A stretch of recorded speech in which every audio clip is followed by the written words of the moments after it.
Break के बाद एक बार फिर आपका बहुत स्वागत है। नजर डालते हैं सुर्खियों पर।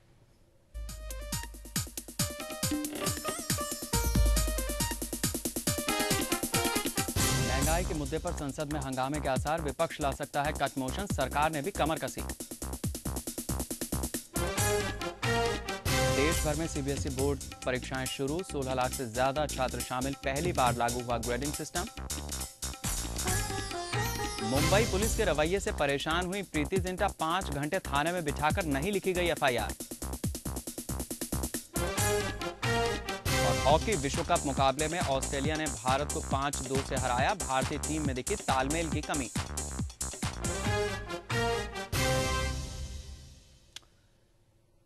यूं तो राजस्थान सतियों के जौहर और वीर रस की याद दिलाता है, मगर संघर्षों की असीम गाथाओं को समेटे राजस्थान शोक हवेलियों और उनकी चित्रकारी के लिए भी मशहूर है। चटक चित्रकारी वाली ये हवेलियां हैं शेखावटी के नवलगढ़ में।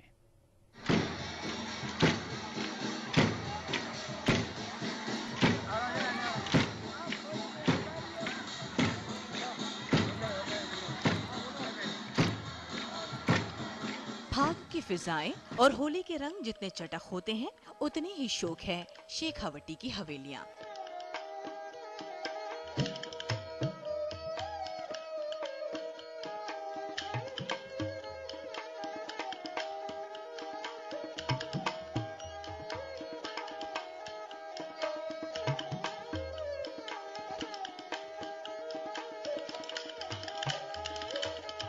चंग और ढप की थाप और पैरों में बंधे घुंघरुओं की लय हवेलियों की दीवारों पर गीदड़ खेलते नजर आते हैं। समय की तेजाबी हवाएं पिछले 200 साल से इन हवेलियों पर हमले करती आ रही है। कुछ अपना अस्तित्व बचा पाई हैं, तो कुछ अपने रंगीले अस्तित्व के लिए संघर्ष कर रही हैं।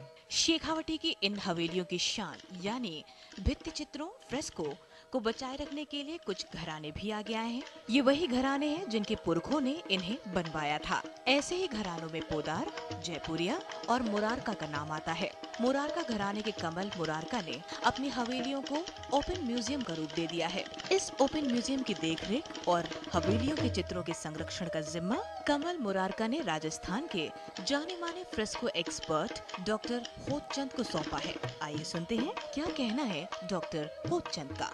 लोग अमूमन ये समझते हैं कि कंजर्वेशन का अर्थ है नया बनाना या उसको रिनोवेट करना या नवीनीकरण कर देना है। मैं तो कह रहा हूँ कि जैसे एक हवेली में चाहे 4 चित्र ही बने हुए पुराने हों तो वो ज़्यादा अमूल्य हैं, बजाय इसके कि आज की तारीख में उसमें 50 चित्र और जोड़े जाएं। शेखावाटी का नवलगढ़ इलाका हवेलियों के साथ साथ ऑर्गेनिक फार्मिंग के लिए चर्चा में है। ऑर्गेनिक फार्मिंग भी मुरारका फाउंडेशन की ही देन है। आइए देखते हैं क्या कह रहे हैं मुरारका फाउंडेशन के एग्जीक्यूटिव डायरेक्टर मुकेश गुप्ता और कमल मुरारका। ऑर्गेनिक फार्मिंग तो हमने जो ओरिजिनल फाउंडेशन शुरू किया था, इंटरवेंशन करें पॉवर्टी एलिविएशन के लिए, कि यहाँ पे जो किस चीज़ की कमी है, हेल्थ है, एजुकेशन है, की तो है प्रिडोमिनेंस है। इस पर आए कि यहाँ के लोग तो केमिकल फर्टिलाइजर अफोर्ड ही नहीं कर सकते हैं, वो गोबर की खेती करते हैं। ऐसे ही गोबर लेके आपने लगा दिया तो उसका लिमिटेड सक्सेस है।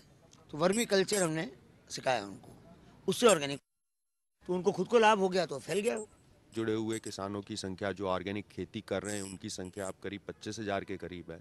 हम लोगों ने उनकी उत्पादकता बढ़ाने के लिए जो तकनीकों पर काम किया, उसमें एक वर्मिकल्चर टेक्नोलॉजी पायनियर की जो बहुत सफल रही इस क्षेत्र के अंदर, और इस क्षेत्र से शुरुआत होते होते आज पूरे देश के अंदर वो फैल चुकी है।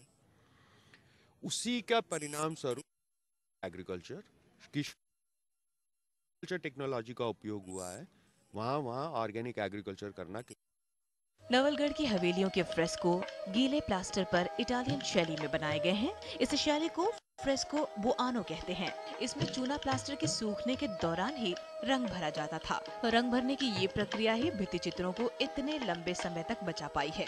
ये शैली मुगल दरबार से होती हुई पहले जयपुर और फिर वहाँ से शेखावाटी तक पहुँची। कैमरामैन प्रवीण के साथ राजीव शर्मा, मुरारका हवेली, नवलगढ़, राजस्थान।